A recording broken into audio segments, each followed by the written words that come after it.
सुप्रभात प्यारे बच्चों।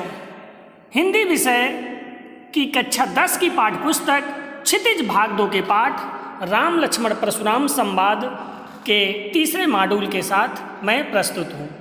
इस काव्य खंड के रचनाकार तुलसीदास जी हैं। बच्चों, अब तक आपने यह जाना कि ये काव्य खंड चौपाई और दोहे में छंद में रचित है। रामचरितमानस जो तुलसीदास द्वारा रचित है उसके बालकांड से लिया गया है।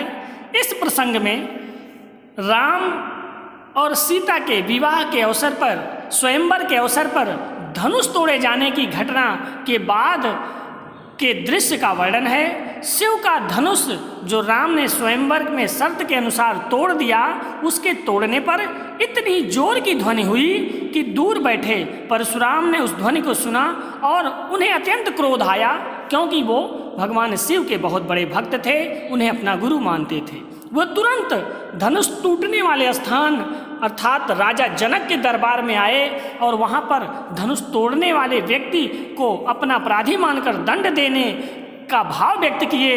इसी स्थान पर राम, लक्ष्मण और परशुराम के बीच जो संवाद हुआ, जो बातें हुई, उसी भाव का वर्णन यहाँ इस प्रसंग में है।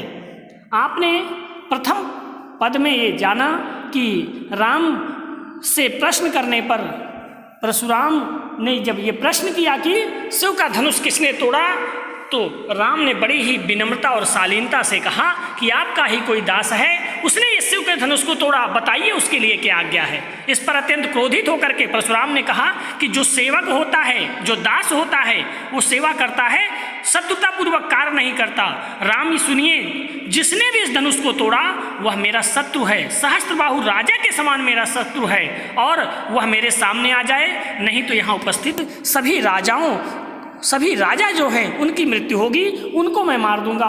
परशुराम के द्वारा इस तरीके से कठोर वाणी सुनने पर वहाँ पर खड़े राम के भ्राता लक्ष्मण मुस्कुराते हुए अत्यंत व्यंग्यपूर्वक वाणी में बोलते हुए कहते हैं कि हे मुनि, इस तरीके से छोटी धनुषें, इस तरीके की धनुषें तो हमने लड़काई में यानी बचपन में बहुत सी तोड़ी, परंतु किसी भी धनुष के स्वामी ने कभी इस तरह क्रोध नहीं दिखाया। पुनः परशुराम अत्यंत क्रोध में कहते हैं कि हे राजा पुत्र, इस धनुष की तुलना तुम सामान्य धनुष से करते हो, जो शिव का धनुष है। पूरा संसार जिसके बारे में जानता है, लगता है तुम्हारी मृत्यु आई हुई है, तुम्हारी काल आई हुई है, इसलिए तुम ऐसा कह रहे हो। आगे आपने ये जाना कि उनकी इस वाणी पर लक्ष्मण हंस करके कहते हैं कि हमारे लिए सभी धनुष एक समान हैं, और इस पुराने धनुष को टूट जाने से भला कौन सा लाभ हानि हो गया। राम के छूते मात्र ही ये धनुष टूट गया, इसमें इनका कोई दोष नहीं। हे मुनि, आप तो बिना कारण ही इतना क्रोध कर रहे हैं। पुनः परशुराम अत्यंत क्रोध में अपने फरसे को दिखाते हुए कहते हैं कि हे मूर्ख, सुन, इस तरीके का स्वभाव मेरा नहीं है तुम्हारी बातें सुनने का, और बालक समझकर मैं तुम्हें अब तक छोड़ रहा था। ऐसा लगता है तुम मुझे केवल मूर्ख मुनि ही समझते हो, मेरे बारे में नहीं जानते। ये जान लो कि मैं बाल ब्रह्मचारी हूँ और अत्यंत क्रोधी स्वभाव का हूँ। संसार ये जानता है कि मैं क्षत्रिय राजाओं का दुश्मन हूँ, उनका संहार करने वाला हूँ। मैंने अपनी भुजाओं के बल पर इस पूरी पृथ्वी पर सबका संहार करके उनके राजपाट को, ब्राह्मणों को दान दे दिया है। इसी फरसे से मैंने, देखो ये फरसा, इसी फरसे से मैंने सहस्त्रबाहु की भुजाओं को काट डाला था। इस तरीके से वो अपने फरसे के वर्णन करते कहते हैं कि माता पिता को तुम अपने चिंता में डालना चाहते हो और मेरे फरसे की भयंकरता को नहीं जानते। इसके प्रभाव से गर्भ में पल रहे बच्चे की भी मृत्यु हो सकती है, इतना भयानक मेरा फरसा है। अब उसके आगे हम देखते हैं कि तीसरे पद में कौन सा संवाद परशुराम और लक्ष्मण के बीच हुआ।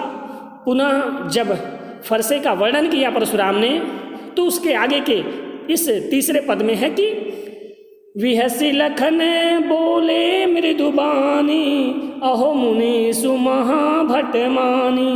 पुनि पुनि मही दिखावे कुठारा, चहत उड़ावन फूकी पहारू। यहाँ कुमड़े बतिया को नाही, जेतर जनी देखी मरी जाही। देखी कुठारू सरासन बाना, मैं कुछ कहा सहित अभिमाना। भृगुसुत समझू जनेऊ बिलोकू, जो कुछ कहा सहो ऋष रोकू। सुर महिसुर हरिजन अरुगाई, हमरे कुल इन पर न सुराई। बधे पापु अब कीरति हारे, मरतहु पाप रहूं तुम्हारे। कोटि कुलसी सम वचन तुम्हारा, व्यर्थ धरहूं धनु बाण कुठारा। जो बिलो की अनुचित कहूँ क्षमहु महामुनि धीर, सुनि सरोस भृगुवंश मणि बोले गिरा गंभीर। लक्ष्मण अत्यंत व्यंग में हंस करके मुस्कुरा करके कहते हैं कि बिहसु लखन बोले मृदुबानी, अहो मुनीसु महाभटमानी। लक्ष्मण व्यंग में मृदुबानी बड़ी ही मीठी वाणी में हंस करके, बिहस यानी हंस करके कहते हैं अहो मुनीसु महाभटमानी। ओहो, उनकी परशुराम की डींग सुनकर लक्ष्मण ने कहा कि ओहो मुनिराज, आप तो अपने को बहुत माने हुए योद्धा मानते हैं, आप तो बहुत बड़े योद्धा निकल गए। महाभट्ट मानी, यहाँ महाभट्ट यानी महायोद्धा, आप तो बहुत बड़े योद्धा निकल गए। और पुनि पुनि मोह दिखावे कुठारू, चाहत उड़ावन फूंक बहारू। आप मुझे बार बार कुठारू, कुठारू यानी फरसा, ये फरसा दिखा रहे हैं, कुल्हाड़ी दिखा रहे हैं। और ऐसा आपका डराने का जो प्रयास है, ऐसे लगता है जैसे फूंक मार करके पहाड़ू यानी आप पहाड़ उड़ाना चाहते हो। आपका ये प्रयास उसी प्रकार से है कि फूंक से ही पहाड़ उड़ा डालना चाहते हैं, परंतु मैं डरने वाला नहीं हूँ। और यहाँ कुम्हड़ बतिया को नाही, जे तर्जनी देख मर जाही। सुनिए परशुराम जी, यहाँ पर कोई कुम्हड़े की बतिया, छोटा फल नहीं है कुम्हड़े का, जो तर्जनी उंगली दिखाने मात्र से ही कुम्हला जाती है। और इस तरह देख कुठारू सरासन बाना, मैं कुछ कहा सहित अभिमाना। मैं तो सच कहूँ, आपके हाथ में कुल्हाड़ी, कंधे पर धनुष बाण देख करके अभिमान पूर्वक शब्द कह दिया। सोचा कि सचमुच कोई वीर योद्धा हैं, इसलिए अभिमान पूर्वक आपसे बात करता रहा। आपके हाथ में ये फरसा, ये धनुष बाण देख करके मैं आपको योद्धा समझ करके अभिमान पूर्वक बात करता रहा। लेकिन भृगुसुत समझ जनेव बिलोकू, जो कुछ कहूँ सहो रिस रोकू। भृगुसुत, मैं तो आपको भृगु का पुत्र जानकर और कंधे पर जनेऊ बिलोकू, जनेऊ देखकर जो कछु कहूँ सहो से रिस रोकू। जो कुछ भी आपने कहा उसे सह करके भी रिस रोकू, रिस यानी क्रोध को अपने रोक लिया। क्योंकि सुर महिसुर हरिजन अरुगाई, सुर यानी देवता, महिसुर यानी ब्राह्मण, हरिजन यानी ईश्वर भगवान के भक्त, और गाय माने गाय। देवता, ब्राह्मण, ईश्वर के भक्त और गाय, ये चार ऐसे हैं जिन पर हमारे कुल में कोई वीरता नहीं दिखाई जाती। इन पर हम कोई भी अपनी वीरता का प्रदर्शन नहीं करते हैं। और यदि हम प्रदर्शन करते हैं तो बंधे पाप अब कीरति हारे, मरतहु पाप रहू तुम्हारे। कोटि कुलस सम वचन तुम्हारा, व्यर्थ धरहु धनु बाण कुठारा। बधे पाप अब कीरत हारे, अगर हम इनका बंधे माने बध करना, यदि हम इनका बध करते हैं, मारते हैं इन्हें, तो पाप अब कीरत हारे। अब कीरत यानी अपयश, तो हम अब कीर्ति पाते हैं, अपयश पाते हैं। यदि हम इनका वध करते हैं तो पाप लगता है, और अब कीरत हारे, यदि हम हारते हैं तो अपयश पाते हैं। और मारता हूँ पाप रहूं तुम्हारे, अगर आप मुझे मार भी दे तो मैं आपके पैर ही पड़ता हूँ, पैर ही पड़ूंगा, क्योंकि हमारे कुल में इस तरीके से कार्य नहीं किया जाता है। कोटि कुलसी सम वचन तुम्हारा, लेकिन हे देव, कोटि कुलसी, करोड़ों कुलसी, करोड़ों कठोर सम वचन तुम्हारा, करोड़ों कठोर तक लिए हुए आपके ये वचन हैं, यानी आपकी वाणी अत्यंत कठोर है, आपका अत्यंत वज्र के समान कठोर बोलने वाले हैं। और आप व्यर्थ धरहु धनु बाण कुठारा, आपने यह धनुष बाण व्यर्थ ही धारण कर रखा है। मैं तो ये कहता हूँ कि इसे आपने व्यर्थ ही रखा है। अगर आप मारना चाहें तो इसी व्यंग बाण से मार सकते हैं, किसी और चीज़ की आवश्यकता नहीं है।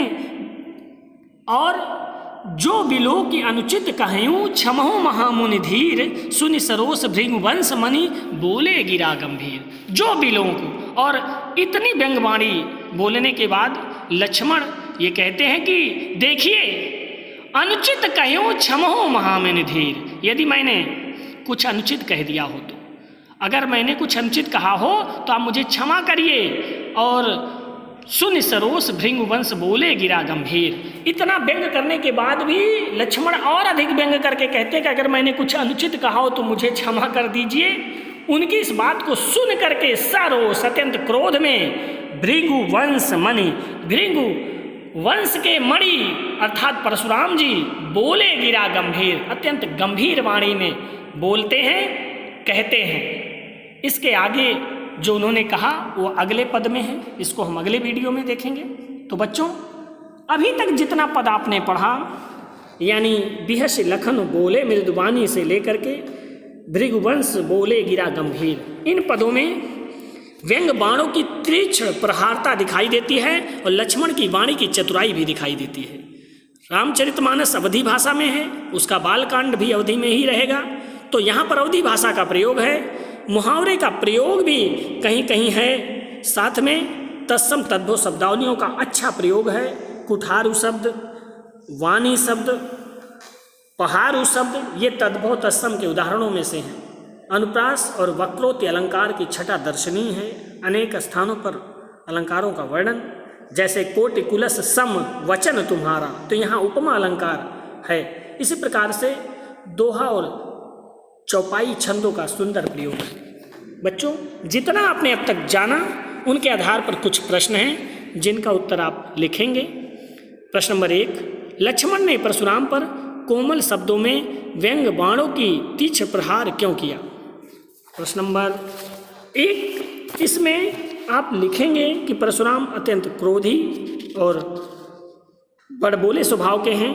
क्रोध के कारण अनेक उदाहरण देकर लक्ष्मण को डराना चाहते हैं, अपने क्रोध का उदाहरण दे रहे हैं। लेकिन लक्ष्मण भी निर्भीक महायोद्धा और साहसी हैं, तो परशुराम की बातों का उत्तर वह उन्हीं की तरह दे करके उन्हें शर्मिंदा करना चाह रहे हैं। इसलिए परशुराम पर लक्ष्मण ने कोमल व्यंग बाणों का तीक्ष्ण प्रहार शुरू कर दिया। प्रश्न नंबर 2, लक्ष्मण क्रोध को रोककर परशुराम के वचनों को सहन क्यों कर रहे थे?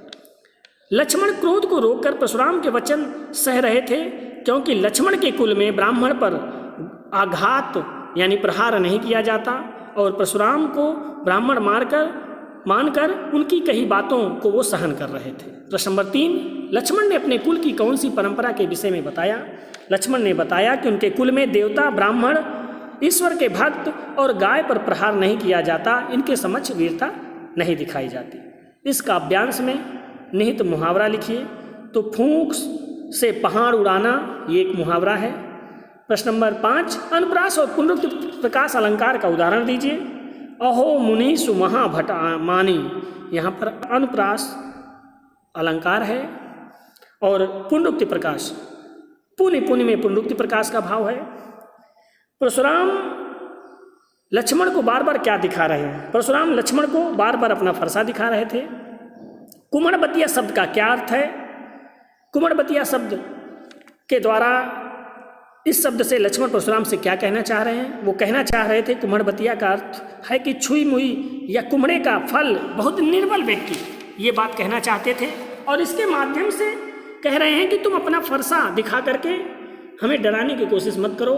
तुम्हारे सामने निर्भीक साहसी योद्धा खड़ा है, कोई निर्बल व्यक्ति नहीं जो तर्जनी उंगली दिखाने से डर जाए। काव्यांश में निहित भाषा व छंद बताइए। तो काव्यांश में तत्सम तद्भव शब्दावली मिश्रित अवधी भाषा का प्रयोग है। चौपाई व दोहा छंद का सुंदर प्रयोग है। यह वीडियो यहीं समाप्त होता है। इस वीडियो को देखने के लिए धन्यवाद। जय हिंद।